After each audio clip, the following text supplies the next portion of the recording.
I bleed silver and black, and I wear it with pride. Hold my shield to the sky. I'm a raider for life. I'm a raider for life. I'm a raider for life. I'm a raider for life. I'm a raider for life. Touchdown, Raiders!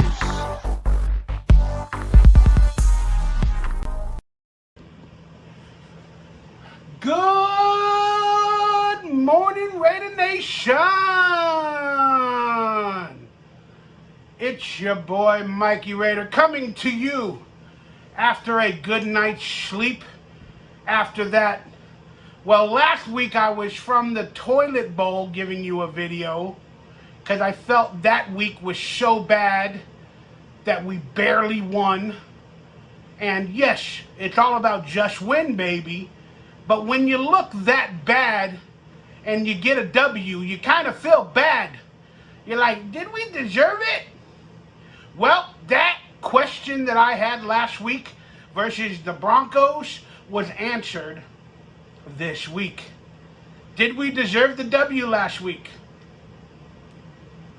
I'll let you guys debate me in the forum below.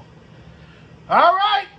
Well, I hate to be right, but I predicted a loss, and everybody comes at me on Twitter, or now X,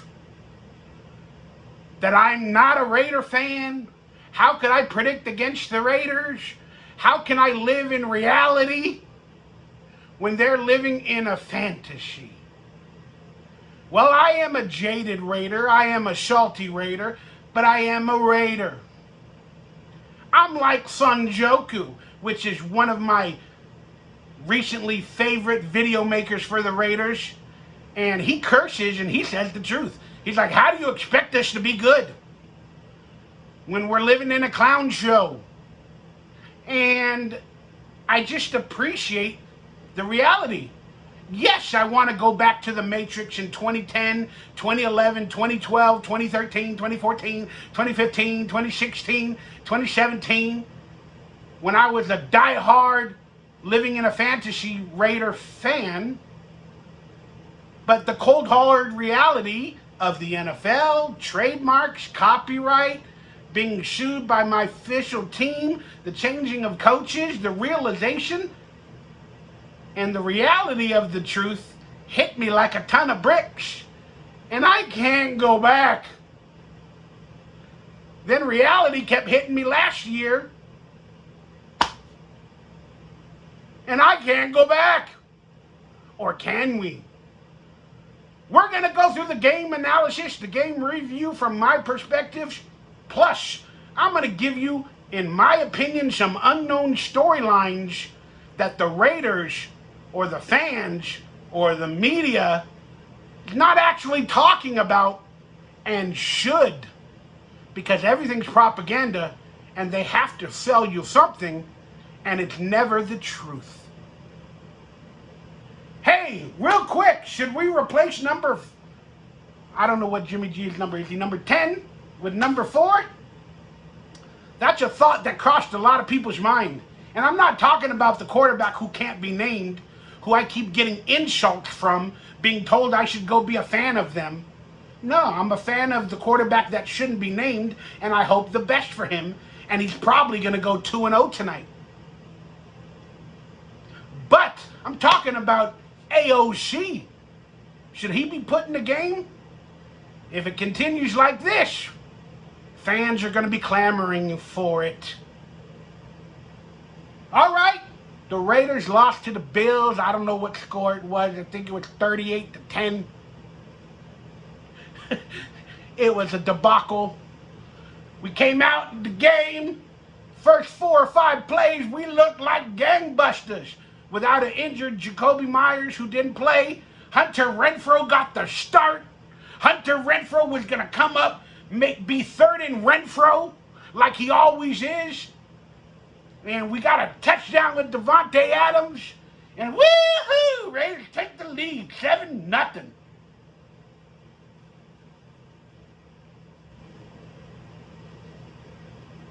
What happened next? Nothing. That's right, some people having sex on porn movie shoots were nutting. But the Raiders were also doing nothing. The Buffalo Bills came out in the revenge factor. Josh Allen tore us up, tore our linebackers up, tore our defensive up. They had no answers for nobody, no nothing.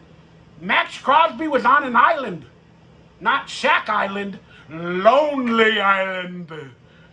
Because he had nobody helping him. Not even our first round draft pick, the stud, the best player in the draft, injured Tyree Wilson, who last week was late every time they snapped the ball, a second and a half later. Then he would run after the quarterback. I don't know if that's how you're supposed to play in the NFL, Tyree. But hey, it's good to see you on the field. And unfortunately, you're looking like a project. We'll discuss that more later.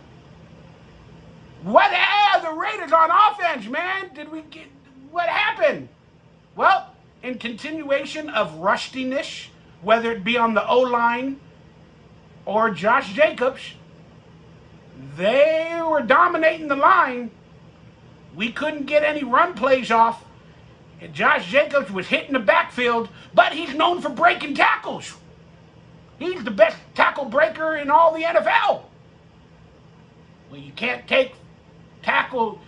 break 5 tacklers. All 5 of them get to you before you even get back to the line of scrimmage. All right, well, it's halftime. Raiders are down by like 14-17 at halftime. Josh McDaniels going to make some adjustments? Nah.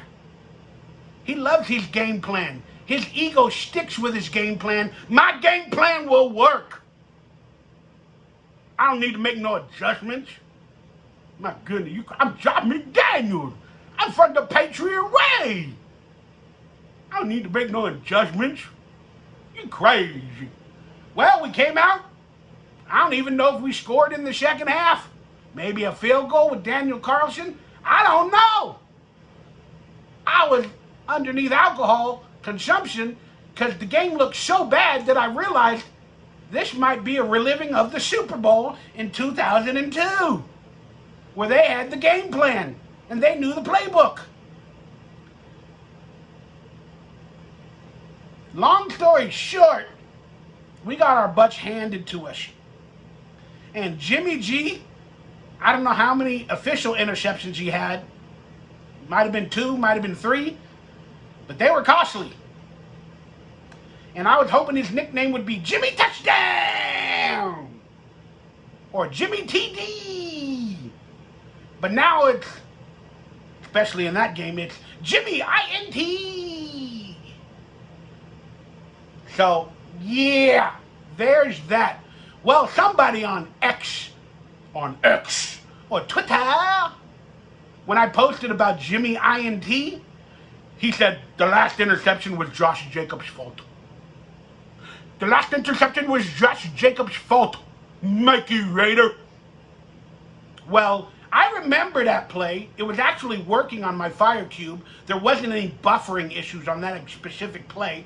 And Jimmy Garoppolo waited and waited and waited for the receiver to even turn around. Then when Josh Jacobs turned around, he had 2 players holding him, behind him. And then Jimmy G still did what?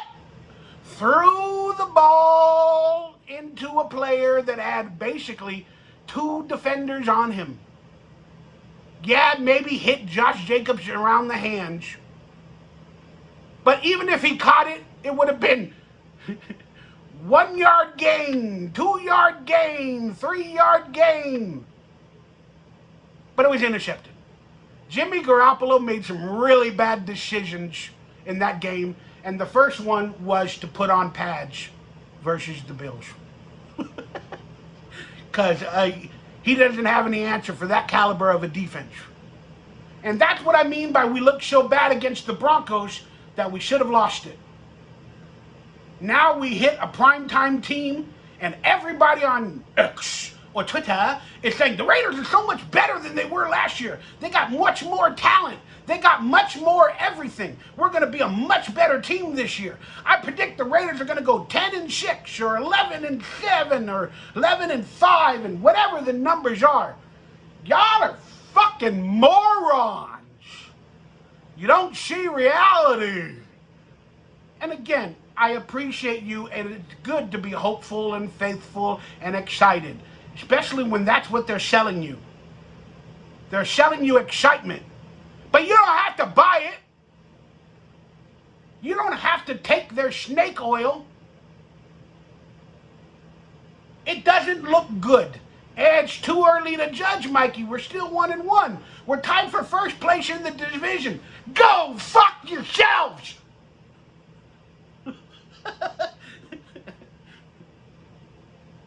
That's my salty. So we lost the game 38-10. On offense, out of the total 2 games, we're averaging 13.5 points. Woohoo! On defense, we're giving up 27 points a game, maybe 27.5. And that's not a winning strategy to win in football. Give up 27 points, score 13. Again, many of us had this game as a loss. So, why are you crying, Mikey? I ain't crying. You see any tears? I'm angry. I'm yelling because I know the truth that's coming. I see it. I feel it. I know it. Many of you can't. And it's okay. Your third eye isn't open. You're a sheep. Bah. But I still love you. Still make your carne asada. Drink your Modelo's. And let's root on some Raiders and let's hope for the best. But expect the worst. All right, let's get into some unknown storylines from the game. The post-game press conference by a couple of players, and 1 or 2 in particular stood out to me. And the first post-game presser that you guys can watch on YouTube, I will not have clips. I am on a new phone.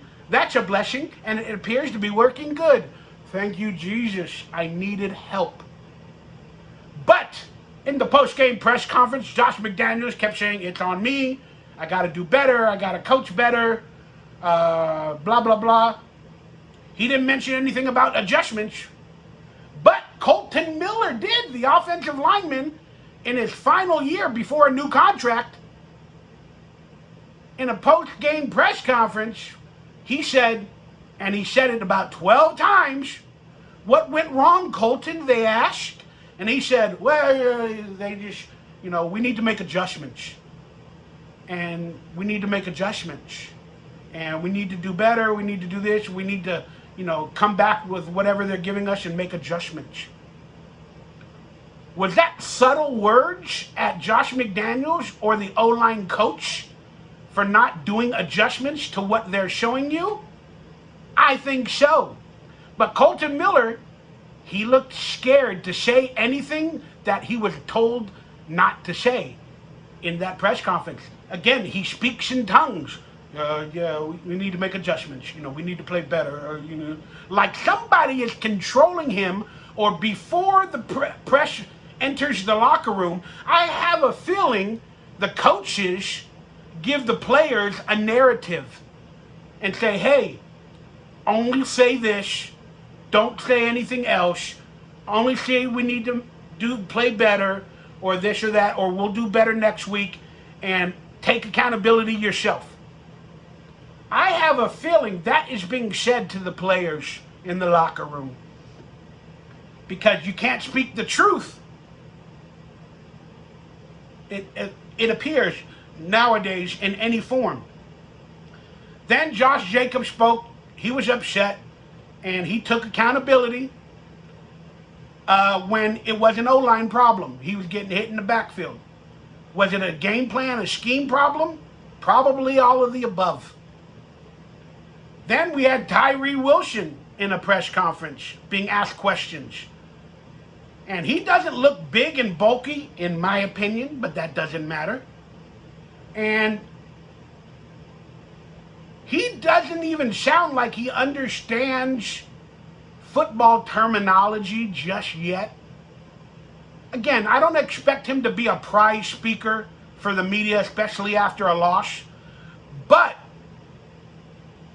I didn't hear any football terminology about how he could play better, be better, like some coaches' terminology, where maybe somebody understands it. Something that interested me. Then, let's not talk about the press conferences. They had one with Jacorian Bennett from Hondo Carpenter, I believe it was, the stool pigeon reporter, who was even asking the question to Josh McDaniels, why when you're down 27 points late in the fourth quarter, are you still trying to establish the run? 21 points they were down by. It's a good question. But he figured the game was over and he might as well continue to establish the run. So what did he do to establish the run while making adjustments in the fourth quarter? He pulled out Josh Jacobs. And then he put in the Patriots players to establish the run. Okay, you don't want Josh Jacobs to get injured. I got you. He's the best player on your team and you know it. Besides Davante Adams. And speaking of Davante, apparently he got hit in the head. He threw his helmet down when he went into the blue tent. They're evaluating him for a concussion. There may be a possibility of a second player for a second week in a row out of next week's game with a concussion.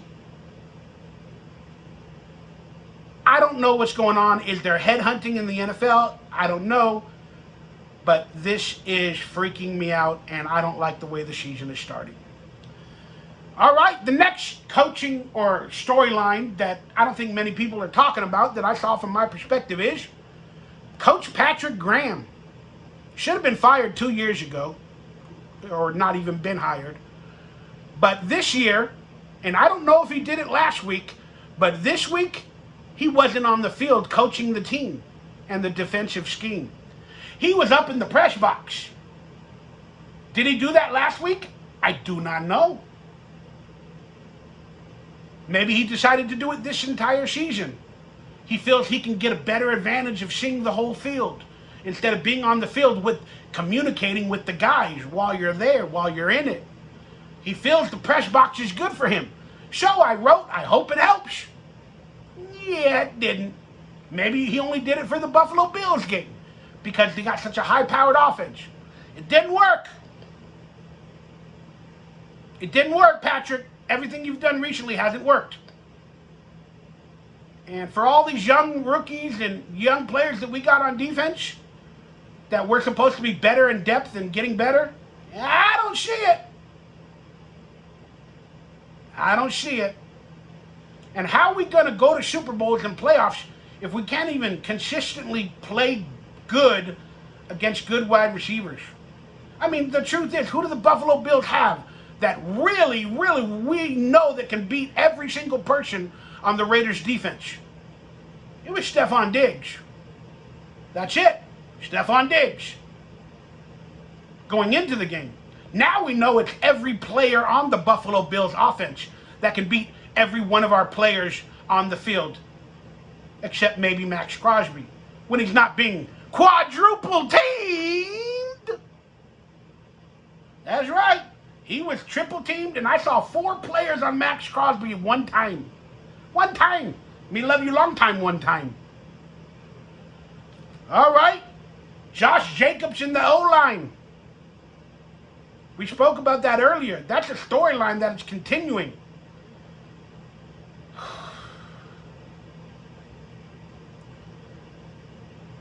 He's going to get him injured if he continues this type of play. Josh McDaniels or the O-line coaches is going to get Josh Jacobs injured if they continue this type of play. That's all I'm going to say. We already got enough players making money and gutting the team of dollars that are not even on the team. Now we got players that probably won't even play or not playing gutting the team as well of dollars. All right, let's talk about third and Renfrow. Got the job, got the starting lineup for an injured Jacoby Myers.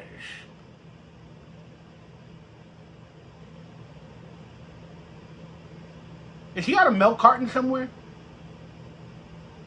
Is he on a milk carton somewhere? Because he was missing. Oh, that's Hunter Renfrow's problem. He was double teamed. Somebody told me that last week. Oh, Hunter Renfrow was double teamed. That's why he didn't play a lot in the game, because he was double teamed all the time. Are you kidding me? Who wrote that? On X or Twitter. I did it backwards. X. Twitter. Who wrote that? You're an idiot. Yeah,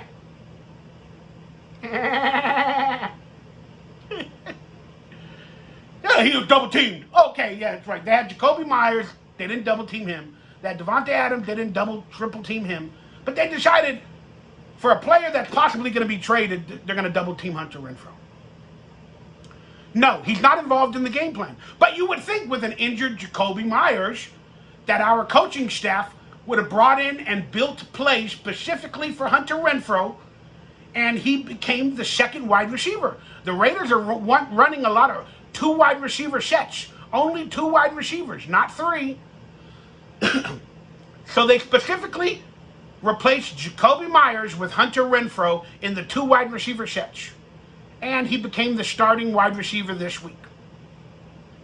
And he was targeted once, catching the ball once, with 3 minutes left in the 4th quarter. How's that for coaching? It's okay. Jacoby Myers is out for a week. We got Hunter Renfrow. We got third and Renfrow. And we're not going to target him till the 4th quarter when the game's already out of line. And we're only going to target him once. But earlier in the game, they had DeAndre Carter on sweeps. They had Trey Tucker on sweeps coming out of the backfield. Trey Tucker got targeted 4 times or 3 times.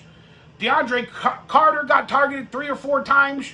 But Hunter Renfrow, the $11-12 million man, didn't get targeted till the 4th quarter. Wasn't really involved in the game plan. I don't know how many official snaps he had. What are they doing? Does he have something against Hunter Renfrow because he still likes and believes in Derek Carr?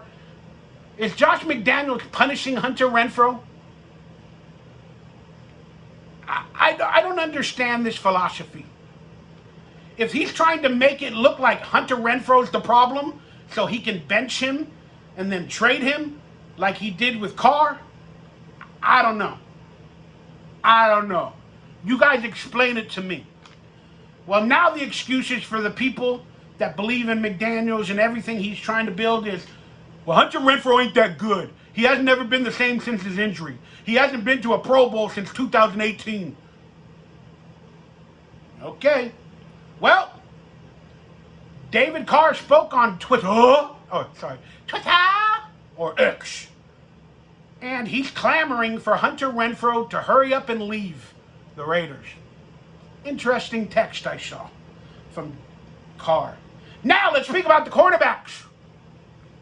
Corian Bennett, Marcus Epps, Marcus Peters, Marcus absent, you motherfuckers. Number 0, number whatever, I don't know. They got all these weird numbers. I don't even know who's on the field. And they're getting beat every which way. We were playing zone constantly. And the Bills were beating that zone. They didn't change up either. They continued in zone. And does Patrick Graham know how to blitz with a cornerback like AKA Charles Woodson back in the days? Bring those players up? Do you not trust them? Are they too young? We ain't creating a blitz with Max Crosby only. Why not bring the house on certain occasions? No, we're just going to play zone and hope Max Crosby can get open. There was a few moments where Tyree looked strong and powerful, but it was too few moments. And people are like, why are you comparing Tyree coming off an injury to other players? Well, I'll be honest with you guys. Khalil Mack, when he came to the team, he at least had 4 sacks in his first season, and it took him a few weeks to get acclimated. So I'm going to be patient with Tyree Wilson for a little bit, but I still don't understand the pickup of an injured player that might have become a project in this defense. Meaning, and I said it before, he's not going to be even really right until week 8 or 9. I've said that before, and I don't know why I'm living about it or living up to it. But I think that his rookie year will technically be next year. And that's the problem with picking an injured player that is possibly a project and needs to get acclimated off of a very bad injury. I would hope in the first round we would pick a player that would be day 1 starter in any type of situation. And I don't expect 12 sacks from them in their first season, 10 sacks. But I expect in the first 2 weeks, 1. And the thing that bothers me about this pick is, again, I know there's going to be a delay, and I get that. But here's what pisses me the heck off. He's the number 1 draft pick. He's on the field. He's apparently healthy enough from the doctors to get on the field. And is he getting better since the final preseason game? I don't think so. I don't see a lot. But here's definitely what I don't see. When the Bills entered the red zone, the 20 yards or the 15 yards or the 10 yards, they took out Tyree Wilson every time they were in the red zone. He's the number 1 draft pick. He's supposed to help out Max Crosby. He's supposed to replace Chandler Jones, the veteran. But the Bills are in the red zone. Let's take him out. We don't want to get him injured, or he ain't good enough to understand the red zone, or to be blitzing, or to learn between a run block, a run pass, to run defend. I don't know. Why the hell are they taking out the number 1 draft pick in the red zone? That means they believe other players play better than him in the red zone, or they're just going, oh, we don't want to get him injured. They're playing scared. They're playing not to get players injured. That is ridiculous to me. It's a wasted draft pick so far. The greatness of the Raiders lies in the future, Mikey.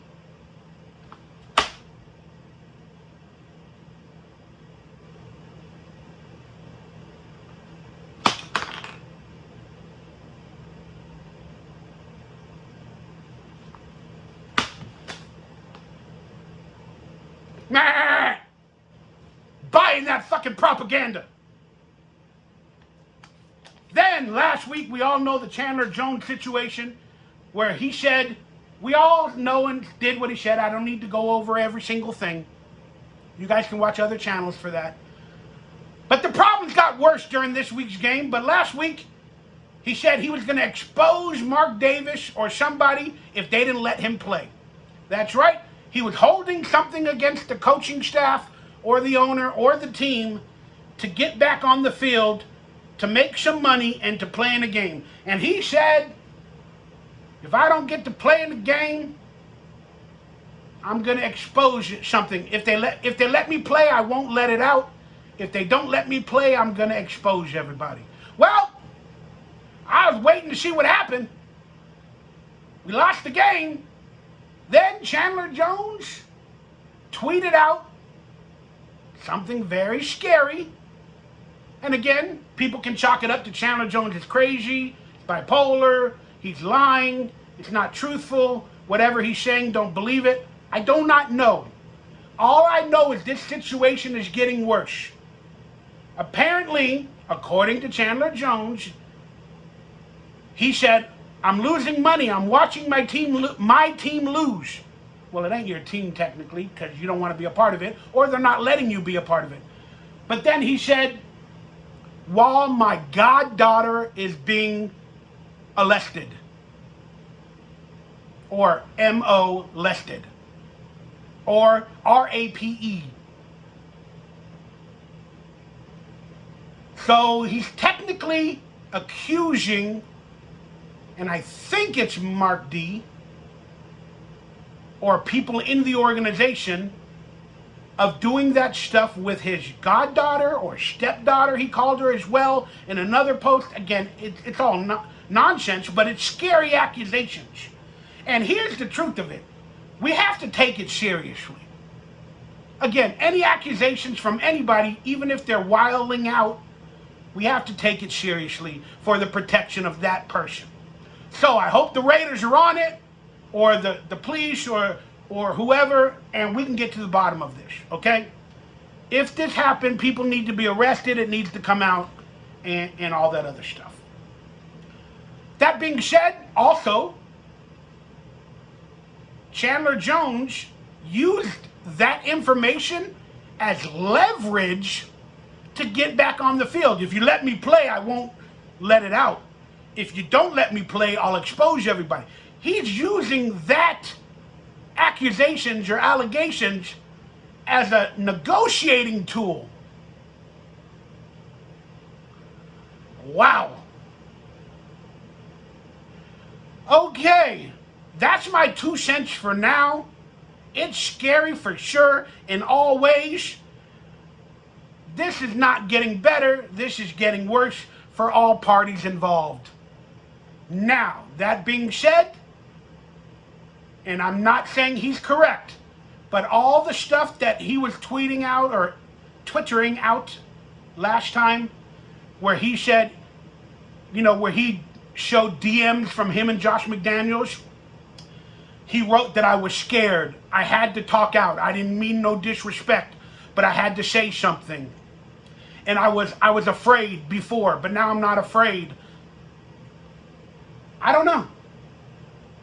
I mean, now we understand the possible implications of why they kept him out of the building, why they didn't let him in the gym, why he's not playing for the team, is because if he does know something about the security staff or these high-class people that he keeps talking about or whatever, if he knows something that happened that was that bad, they're afraid, and I don't know why they would push him out of the building or not own up to it and quiet him unless they're trying to prove that he's a liar or whatever. But long story short, the stuff he was talking about earlier, when you put the allegations in context of what we heard, some of the stuff he was writing, we understand how they can correlate on the same line. Doesn't mean it's true, doesn't mean anything happened. It just means that that storyline has a conclusion of whatever is in Chandler Jones's head of what happened. And you can kind of read the writing in the wall from the text. But that being said, he says he has a baby mama, then says he has no kids, then he says he has a goddaughter, or it's a goddaughter, then it's a stepdaughter, then he's taking care of it. It's neither of the above. He's taking care of somebody else's child. I don't know. I'm going to leave it at that. But that is scary AF, all of this stuff going around, especially coming off a really bad loss. And I don't see the Raiders fixing all these problems. I just don't see it. They don't have it in them. I don't know. Transparency and truth will set you free. Josh McDaniels, Mark Davis, Dave Ziegler. They keep saying, oh, it's an in-house problem. Well, it's not in-house anymore. Those are some serious accusations. Somebody needs to step up and tell the truth. And if they don't tell the truth, or they don't explain what's really going on, let's be honest. Sometimes the people, if they don't tell the truth, they're hiding something. I don't know if they're hiding exactly what was accused of, But that's what pisses me off about everything. And if they think not talking about it will just make it go away, I think that's a bad decision. Especially for accusations like this. That being said, why is he still on the team? He needs to be cut. He needs to be whatever. Again, these type of accusations don't fly. They don't fly. If they're not real, they don't fly. Again, why hasn't he been cut? I don't know if he's still getting check money. Maybe not because he's not playing. But still. They cut players for less than what we've been seeing going on with Chandler Jones. They've benched players for less, for interceptions, and not having a good game or 2 or 3 or 4. They benched players and traded them and released them. But this guy, because he's a patriot. They love him. They believe in him. They know he's going through turmoil. They're standing by their man. And that's another thing that pissed me off. And I'm going to end it with this. My storyline that is not talked about. I forgot who was wearing the t-shirt, but one of the Raider players in a press conference that you can find on YouTube was wearing a shirt that said in bold letters, "The Raider Way." Because we're all calling it the Patriot Way. You know that. That's true. That's what's being said on Twitter or X. That's what's being said. We're calling it the Patriot Way or the Patriots West. So the publicity department for the Raiders or the merchandise department decided we're going to make this the Raider Way. We're going to sell the Raider Way to everybody in merchandise. Because that's what we're building. We're not building the Patriot Way. We're building the Raider Way through the Patriots. So they have this person in the press conference has not a press conference, but like a report in the locker room, has a shirt that says, "The Raider Way." Then underneath it, it says, "Mark the standard," or "Make the standard." What does that mean? Make the standard, or mark the standard. Or, I forgot exactly what it said. It said, live up to the standard, or make it the standard, or mark the standard. Well, again, whichever way you say it, what the hell is the Raider Way standard? And are we just going to make it the standard? Because from my perspective, we're a clown show and we're losing yearly and nothing is going right. So if that's the standard for the Raider Way, now these new Raiders are being told to make it the standard.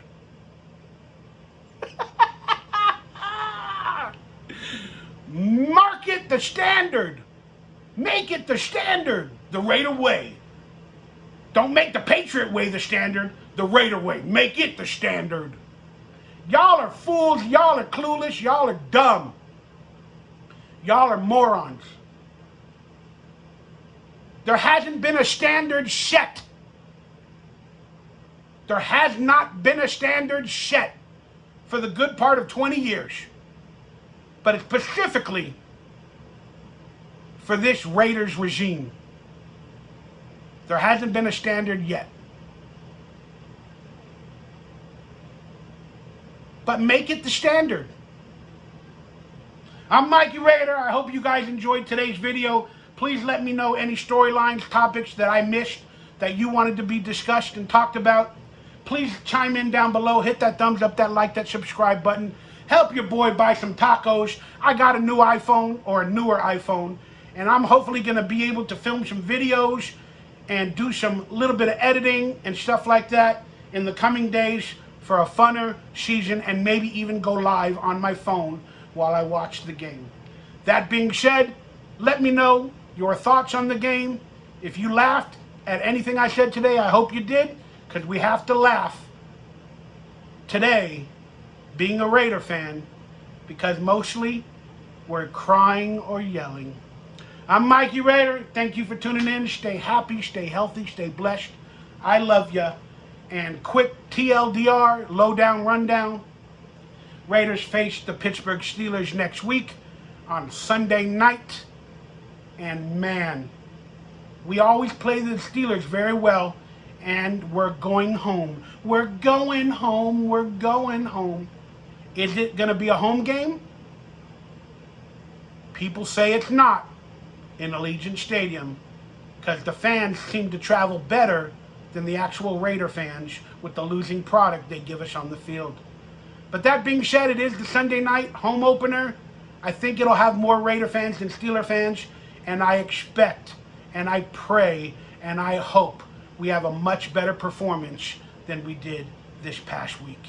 If we don't, especially at home, the signs are going to come out.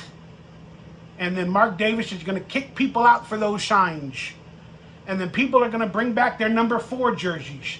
Not for Derek Carr, but in protest of Jimmy G not playing up to his supposedly winning nature.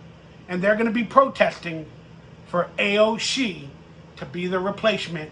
And that might bring about an actual standard or a Raider way in the future. I'm Mikey Raider. I love y'all. Talk to you soon. I bleed silver with black, and I wear it with pride. Hold my shield to the sky. I'm a Raider for life. I'm a Raider for life. I'm a Raider for life. I'm a Raider for life. I'm a Raider for life. Touchdown!